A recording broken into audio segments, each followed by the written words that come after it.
Pas dulu ketika dunia dikejutkan dengan hadirnya smartphone Pocophone F1, kami selalu yakin bahwa ada satu tempat di hati konsumen buat produk yang kencang dengan korting sana-sini yang tepat dan terarah, tapi yang penting murah.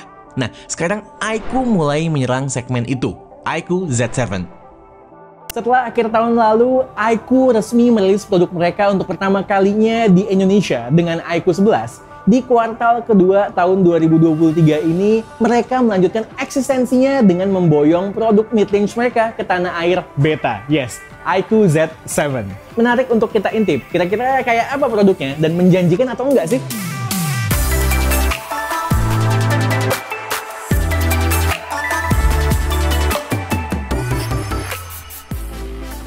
Jarang-jarang ya K2G buat video unboxing. Tapi santai, ini bukan video unboxing yang bertele-tele.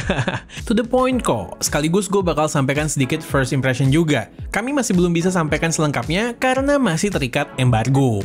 Kalau kalian udah pernah lihat video unboxing produk smartphone iQOO, udah pasti tau lah boxnya kayak gimana. Yang penting isinya, jelas ada HP-nya dong.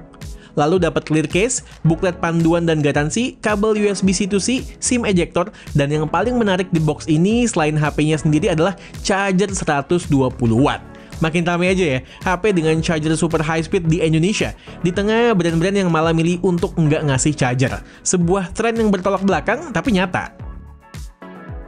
Pertama kali melihat tongkrongan iQOO Z7, gue merasa, lah ini HP performance mid-range kok terlihat mahal ya? Karena bahasa desain basicnya ini mirip ya dengan Vivo X70 Pro dan juga iQOO 11. Apalagi dengan warna metallic grey dan finishing matte seperti ini terlihat lebih elegan. Tapi ketika mulai megang HP-nya, gue barulah dibuat sadar bahwa HP ini adalah HP mid-range karena berasa material plastiknya saat gue genggam dan elus-elus, baik backdoor maupun frame-nya. Oh ya, iQOO Z7 ini nggak berat-berat amat tapi nggak ringan juga saat digenggam. iQOO Z7 akan dijual dalam dua varian RAM dan storage, 12 256GB seperti unit yang gue pegang ini, dan satu lagi 8 128GB. Gue pribadi prefer yang varian 256GB untuk penggunaan long term, karena selain RAM-nya gede, kita nggak bisa nambah storage dengan SD card.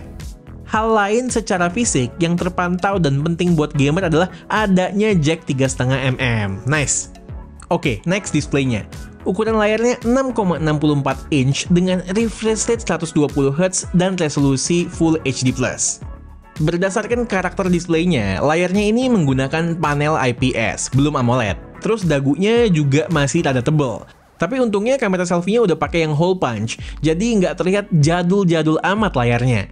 Ketika mulai coba berselancar di UI dan ngetik-ngetik, gue langsung disambut sama vibration motornya yang bagus dan nggak berasa murah getarannya. Mantap! HP yang kelasnya di atas iQOO Z7 saja, masih ada yang vibration motornya itu berasa kasar dan nggak enak feedbacknya. Hal berikutnya yang bisa gue sampaikan, HP ini udah punya NFC. Terus udah menggunakan skin Vantage OS 13 dengan basis Android 13. Security patch-nya juga terpantau udah bulan Maret 2023. Untuk fingerprint sensornya, side mounted, nyatu dengan power button, cepet dan responsif juga. Kemudian speakernya pun udah stereo, yang atas nyatu barengan dengan earpiece. Gue tahu nih, kalian para penggila performance pasti penasaran sama SoC-nya kan? SoC-nya menggunakan Snapdragon 782G. Basically, basisnya sama kok kayak Snapdragon 778G atau 778G+. Perbedaan utamanya berada di Speed Cryo 670 Prime Core-nya yang di sini bisa berjalan up to 2,7 GHz instead of 2,4 atau 2,5 GHz. Dan performa GPU-nya diklaim meningkat up to 10%. Just info, pengalaman kami dengan Snapdragon 778G sangatlah positif. Jadi gue berharap performa iQOO Z7 ini minimal bakalan sama, reliability-nya bahkan secara teori harusnya better. Demikian juga dengan efisiensi dayanya, kudu hemat, apalagi ditandem dengan baterai 5000 mAh. Next kameranya, total ada 3 kamera. Di depan ada kamera selfie 16 MP, lalu di belakang kita dikasih kamera depth buat bokeh 2 MP, dan most importantly ada main kamera 64 MP dengan OIS. Yes, OIS, kalian nggak salah dengar. Sayangnya, nggak ada lensa ultrawide nih, ya. Gue sempet jepret beberapa foto dan rekam sampel video.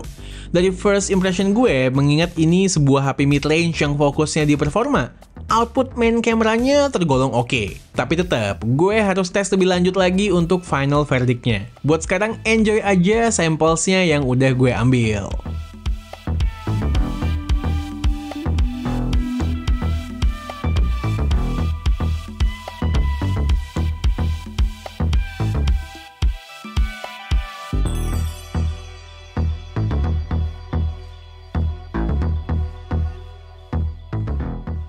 Buat perekaman video, kamera utama bisa merekam up to 4K 30fps dengan kualitas gambar yang baik di kondisi pencahayaan yang proper. Lumayan bagus sih ini ya. Sedangkan di video selfie, seperti yang kalian bisa lihat, footage-nya kurang stabil dengan kualitas gambar yang B aja dan masih perlu improvement juga. Expected sih yang satu ini. So, itu dia, iQOO Z7. Kalau dilihat-lihat, iQOO Z7 ini menyasar segmen yang sempat di-attack secara random oleh Vivo dengan Vivo Z1 Pro dan T1 Pro. Dua HP yang sejatinya adalah HP yang nggak sesuai sama sekali dengan brand image-nya Vivo. Nah, karena iQOO udah mulai jualan resmi di Indonesia, sekarang di-handle sama iQOO yang memang fokus di performa dan harga value deal. Oke, beres ya unboxing dari iQOO Z7. 3 USP utama yang gue lihat adalah Snapdragon 782G, kemudian kamera utama dengan OIS, dan juga charger 120 Watt bisa menjadi sebuah hal yang seksi dan menjanjikan di mata calon pembeli nanti, asalkan harga yang dipasang tepat. Kalaupun sudah pas harganya nanti, tentu akan ada trade-off-nya, karena kan nggak ada produk yang sempurna. Untuk itu, gue dan Alessa masih harus mengulik produk ini lebih jauh lagi untuk mencari plus dan minusnya secara lebih mendetail. Sambilan kita juga harus nunggu launchingnya nanti, karena nanti di situ bakalan diinfokan spek detailnya seperti apa dan juga harganya berapa. Sabar-sabar aja, mudah-mudahan nanti reviewnya kita buatin. Stay tune! Oke, sekian aja video unboxing dari gue kali ini. Gue Satish, and this is K2G. Tunggu attachment kami yang berikutnya. Bye guys!